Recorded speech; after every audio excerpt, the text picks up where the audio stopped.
Holy Prophet ﷺ has elaborated the same idea in a very beautiful way about ihsan. There are other categories of ihsan. One is ihsanul ibadah. The second is ihsanul amal. And third is ihsanul khashiyah. And fourth is ihsanul hal. This is something normally not discussed.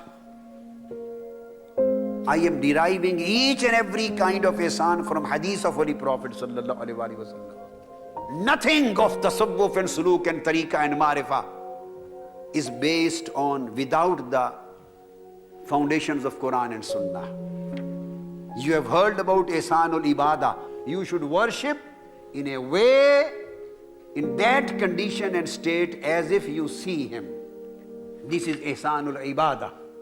And ibadah is an act of worship.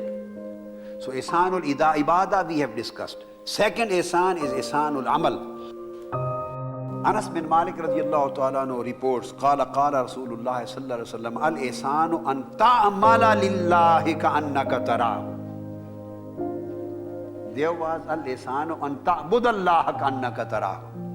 You should perform worship, ibadah, as if you see him. And here, ibadah is an act of worship, whether apparently it is taken as ibadah or not. Any act you perform should be performed in a way as Almighty Allah sees you. When you perform any act with this state of mind, this again will become ibadah.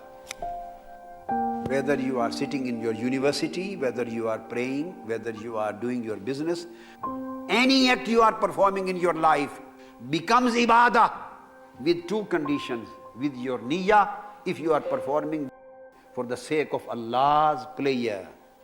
And number two, with this state of your heart that Allah sees me. Make this hadith of ihsan a turning point in your life. If you develop this awareness and consciousness in your mind, in your heart, in your inner self, you won't be able to perform any sin.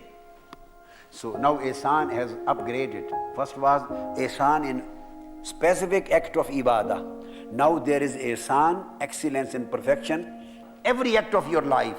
And third higher grade is ihsanul khashiyah. This is higher than khawf. Khawf is fear. And khashiyah is wariness. Somebody asked an arif, what is ihsan wal khashiyah?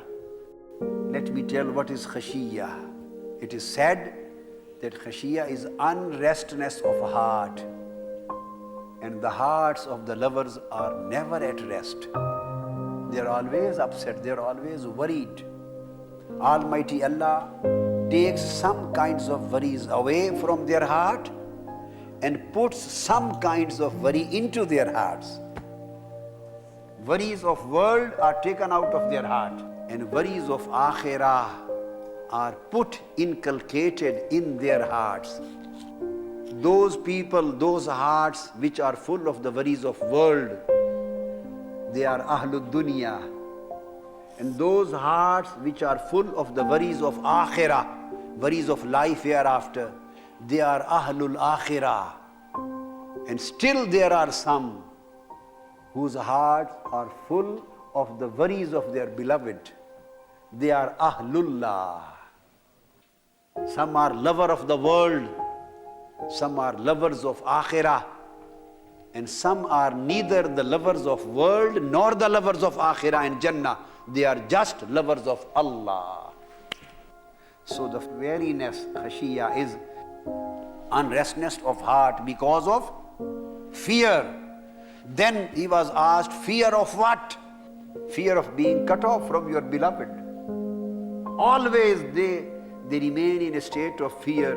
Maybe any time my beloved becomes angry with me. So this is the fear of awliya and sulaha and ashiqeen and arifin. And this is ihsanul khashiyah, that they remain in the state of khashiyah with this condition as if they see him or he sees them. And the fourth is ihsanul hal. This is again based on a hadith. The first stage was ihsanul ibadah, the condition of perfection in the acts of worship. Second was perfection in all acts of your life. Third was perfection in the state of fear and wariness. And fourth is the perfection and excellence in each and every state of your life. This is perfection of state. And you know there is difference between state and station. State is the hal and station is maqam. He said, live like this, as if in your every moment you are seeing him and he is seeing you. Yani, live a life of mushahada.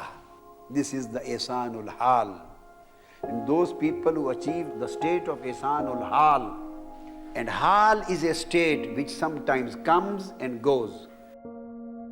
But if this hal achieves the stability, then the hal is converted into muqam.